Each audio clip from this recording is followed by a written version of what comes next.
छोलिया हो या लोबिया, सफेद चने या काले चने, सब कुछ मजेदार बने। डॉक्टर गुरु प्रकाश पासवान प्रवक्ता भारतीय जनता पार्टी हमारे साथ जुड़ गए हैं। कांग्रेस से प्रवक्ता पूजा त्रिपाठी हमारे साथ जुड़ी हैं। फराज किदवई समाजवादी पार्टी से हमारे साथ है और अशोक सज्जनहार पूर्व राजदूत भी हमारे साथ है। लेकिन सबसे पहले गुरु प्रकाश पासवान आपसे सवाल, क्योंकि जिसको कहते हैं अंग्रेजी में एलिफेंट इन द रूम, और वो एलिफेंट इन द रूम आज शाम को करने जा रहे हैं लंच डोनाल्ड ट्रंप के साथ, परम मित्र भारत के। आप यहाँ उनका फैक्ट चेक कर रहे हैं, वो लंच का न्योता भेज रहे हैं, ऑपरेशन सिंदूर पर और भी सवाल खड़े कर दे रहे हैं। कैसी दोस्ती है ये? नहीं, मुझे लगता है कि पद्मजा, ये बहुत अच्छी बात है। बहुत अच्छी बात है कि आप और हमारे विपक्ष के साथी ये तय कर रहे हैं कि ट्रंप किसके साथ लंच करेंगे, ट्रंप किसके साथ लंच नहीं करेंगे। निश्चित रूप से ये भारत के बढ़ते कद को ही बयान करता है ना। आज हम चौथी सबसे बड़ी अर्थव्यवस्था बने हो तो हमसे ये अपेक्षा रखी जा रही है कि व्हाइट हाउस में भोजन का निमंत्रण, व्हाइट हाउस में भोजन का न्योता, व्हाइट हाउस के गेस्ट लिस्ट को भी हम तय करें। नहीं, अच्छी बात है। और निश्चित रूप से आज भारत की छवि इतनी मजबूत हुई, लेकिन पद्मजा हमको समझने की आवश्यकता है। ये तो बिल्कुल वाजिब सवाल है ना। जिस आदमी ने ऐसा भड़कीला बयान दिया था, भड़काऊ बयान दिया था, ठीक पहलगाम हमले के पहले कहा था कि हिंदू मुस्लिम कभी एक नहीं हो सकते, टू नेशन थ्योरी के बारे में किया था, आज वो डोनाल्ड ट्रंप के साथ बैठ करके लंच करेगा, तो ये तो भारत के विरोध में जाता है ना। भारत का कद कैसे दिखाएगा? नहीं, मैं ये कह रहा हूं कि आप ये एक्सपेक्ट कर रही हैं पद्मजा। मैं पुनः बोल रहा हूं इन बातों को कि जिस कश्मीर के मुद्दे को इंटरनेशनल स्टेज पे बिल क्लिंटन ने, आप बहुत सीनियर हैं, आपको पता होगा, न्यूक्लियर फ्लैश पॉइंट इस शब्द का उपयोग किया गया था। आज भारत के पुरुषार्थ में, भारत के पराक्रम में यह ताकत आया है कि अमेरिका भी कह रहा है। आपने खुद भी कहा कि ट्रंप ने भी कहा कि कश्मीर एक द्विपक्षीय मुद्दा है। मैं पुनः बताना चाहता हूं कि उनके यहां डिनर कौन करेगा, उनके यहां हाई टी कौन करेगा, उनके यहां लंच कौन करेगा, यह उनका इंटरनल विषय है। हम विरोध को दर्ज कराएंगे, लेकिन जो आज उससे ज्यादा मुद्दे की बातें पद्मजा में वो समझने की आवश्यकता है। आज पूरे देश ने देखा कि कांग्रेस पार्टी अपने ही पिच पे फेल होती दिखी है। जब यूएस एम्बेसी के स्पोक्सपर्सन क्रिस्टोफर एम्स कहते हैं कि भाई यूएस गवर्नमेंट की तरफ से कोई कॉल रिकॉर्ड जारी नहीं हुआ है, तो जयराम रमेश क्या दिखा रहे थे, हम आपसे पूछना चाहते हैं। लगातार पद्मजा, और कांग्रेस पार्टी अपने नेताओं के खिलाफ में जा रही है। वो सलमान खुर्शीद हो, शशि थरूर हो, मनीष तिवारी हो, तय कौन कर रहा है? ये जयराम रमेश जी तय करने वाले कौन होते हैं कि ये कॉल रिकॉर्ड आ गया और पूरे देश ने देखी थी किस प्रकार से सेना के शौर्य पे, सेना के पराक्रम पे और सेना के पुरुषार्थ पे इस प्रकार से सवाल उठाया जा रहा है, और वही निराधार, कोई बेस नहीं है। मतलब I am just surprised at the audacity of mister Jairam Ramesh. ताज्जुब होता है, आश्चर्य होता है कि अंतरराष्ट्रीय राजनीति, इंटरनेशनल पॉलिटिक्स के मामले में आप डोमेस्टिक पॉलिटिक्स करिए, आप जातिगत जनगणना पे बोलिए, जात पात पे बोलिए, लेकिन इस प्रकार से इंटरनेशनल पॉलिटिक्स पे भारत का स्टेचर कम करना, ये कहां तक जायज है पद्मजा? हम आपसे पूछना चाहते हैं।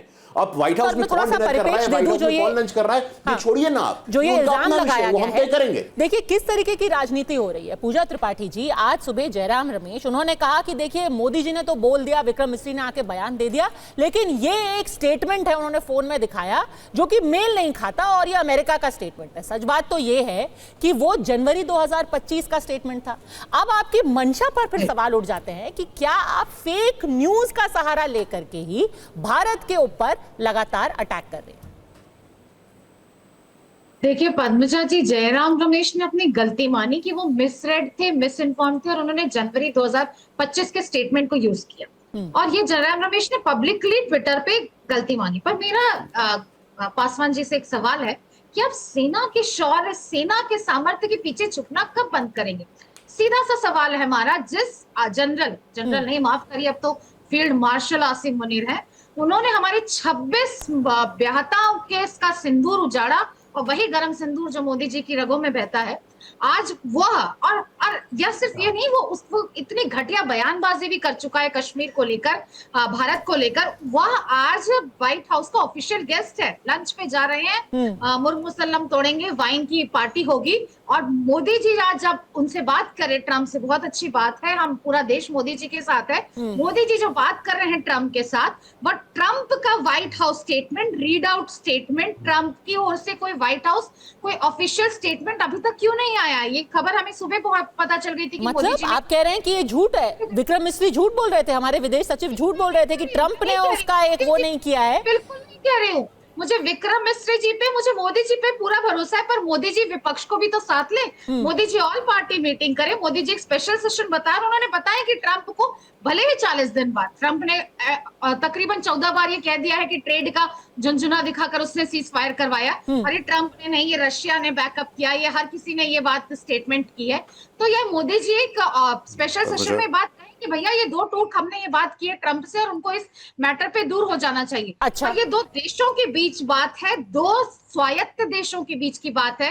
तो ट्रंप, अगर मोदी जी हमें ये क्लेम कर रहे हैं तो ये ट्रंप की तरफ से भी स्टेटमेट आया। हाँ। और जहां तक आसिम मुनीर जैसे, जिसको मैं फील्ड मार्शल नहीं मानती, को फील्ड मार्शल बना दिया, एक आतंकवादी को आप न सिर्फ उसको लंच पे पर गुरु प्रकाश तो कह रहे हैं हम थोड़ी ना रोक सकते हैं, आप ट्रंप का मन है वो किसी को भी बुलाए लंच के ऊपर, उसको हम कैसे रोक लेंगे? अमेरिका, लेकिन बात यह है इस पूरे ऑपरेशन के बाद न सिर्फ अमेरिका पाकिस्तान को फिनोमिनल पार्टनर कहता है, ट्रंप बार बार, एक बार नहीं, दो बार नहीं, तीन बार नहीं, 14 बार इंडिया और पाकिस्तान को हाइफनेट करते हैं। कोई भी देश ये नहीं कहता है कि पाकिस्तान एक टेरर फैक्ट्री है। पाकिस्तान को वर्ल्ड बैंक लोन देती है, IMF लोन देती है, ADB लोन देती है, और तो और पाकिस्तान एंटी टेरर कमेटी का चेयरमैन भी बन जाता है, anti Taliban committee vice chair बन जाता है। अब छोलिया हो या लोबिया, सफेद चने या काले चने, सब कुछ मजेदार बने। MDH